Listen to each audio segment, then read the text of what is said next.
Wala ka bang napapansin kakaiba kay Bernard? Parang may something. Ano? Baka may nagawang kasalanan or may mistress? Parang laki talaga ng kasalanan ko sa asawa ko. Parang ayoko lang talaga siya masaktan. Ang daming sakripisyong binigay niya sa akin, tas ganun lang. I have a surprise for you. Here, thank me later. Kasi naman, hindi na ako mapakali. Simula nung nag-warning na naman ulit si Lola. Yung nakilala mo sa mga panlaon? Oo.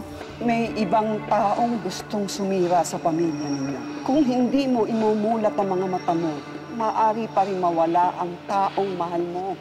Bernard likes me. Wala lang kaming chance na mapag-isa.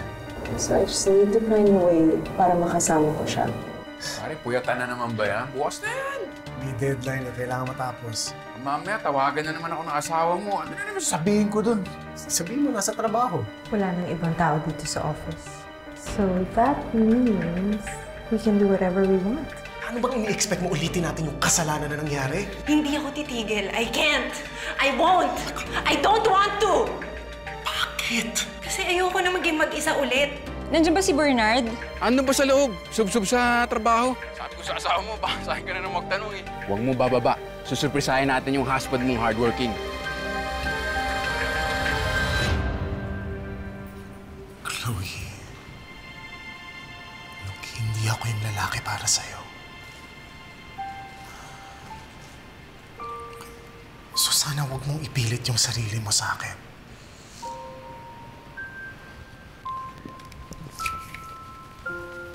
Balang araw matatanggap mo rin na hindi tayo para sa isa't isa. At sana hindi na maulit to. Huwag na sanang maulit to, Chloe. Huwag na tayo magkita. Huwag ka na lumapit sa akin. Huwag ka nang tumawag. Huwag ganon, Bernard. Kailangan, Chloe, para makalimutan natin ang lahat. Saka, Chloe, pwede ba bigyan mo naman ng konting respeto yung sarili mo? Pag ginawa mo yun, sigurado akong may lalaking magmamahal sa'yo.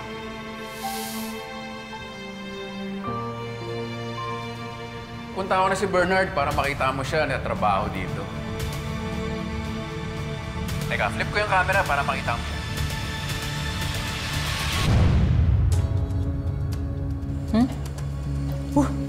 Hello? Isaac? Hello? Andiyan na ba si Bernard? Bale, pumasok siya sa storage room. Wala kasing signal dun eh. Ganun ba? Sabihin ko na lang na tumawag ka, okay lang? Okay lang, oo. Naku, Isaac, pasensya ka na. Ikaw na naman naabala ko, ha? Thank you. Anong problema? Oh, kita mo na, nasa trabaho pa nga. Ikaw kasi masyado kang paranoid. Mababuti pa, kumain na tayo. Bet, gutom na ako. Halika na, upo ka na. Sige na, kumain ka na. Hayaan mo na si Bernard tsaka si Chloe.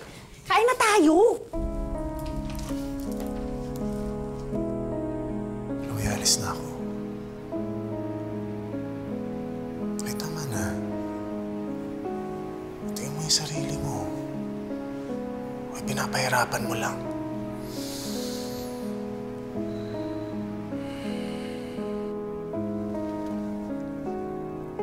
Bernard.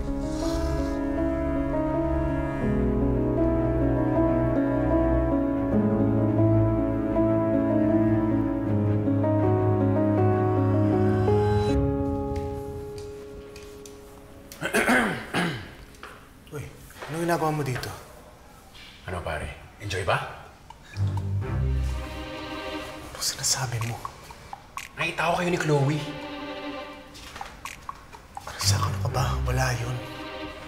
Halos hubad na si Chloe, wala. Pare naman. Lalaki rin ako. Isa siya yung lumapit sa akin. Ay, nagulat na nga ako nandun siya eh. Pero walang nangyari sa amin. Tama na isang pagkakamali. Tumawag kasi sa akin ulit si Angela. Ka-video call ko siya nung nakita ko kayo ni Chloe. Ano? May nakita ba siya? Wala. Relax ka lang. Pare, bigat ng problema mo. Naghahabol si Chloe. Anong plano mo?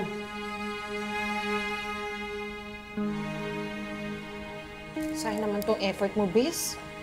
Hinanda mo pa yung mga paborito ni Chloe tapos di naman pala niya tayo sasiputin. Kaloka siya. Minsan di ko talaga alam bakit friend natin yan eh. Uy.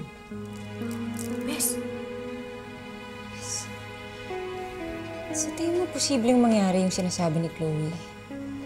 Na pwedeng may babae si Bernard? Hindi ah. Uy, ano ka ba?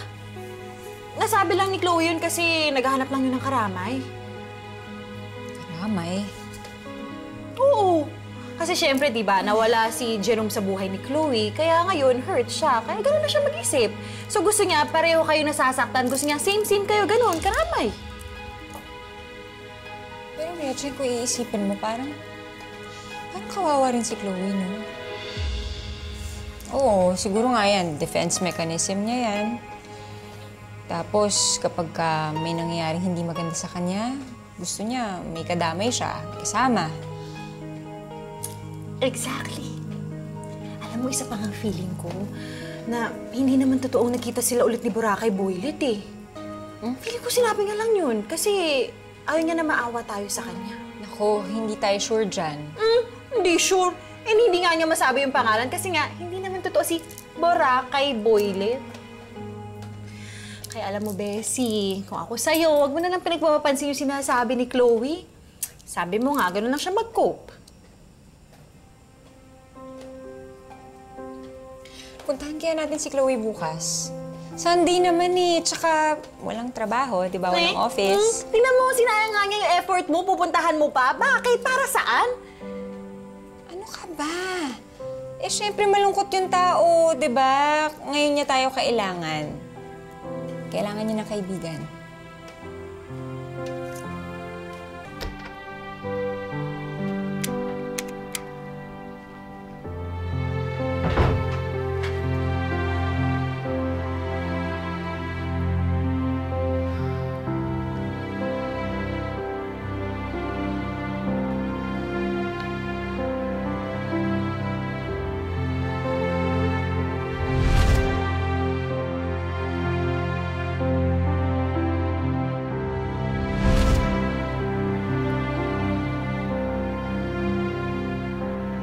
Hindi ako yung lalaki para sa'yo. So sana huwag mong ipilit yung sarili mo sa akin. Balang araw matatanggap mo rin na hindi tayo para sa isa't isa.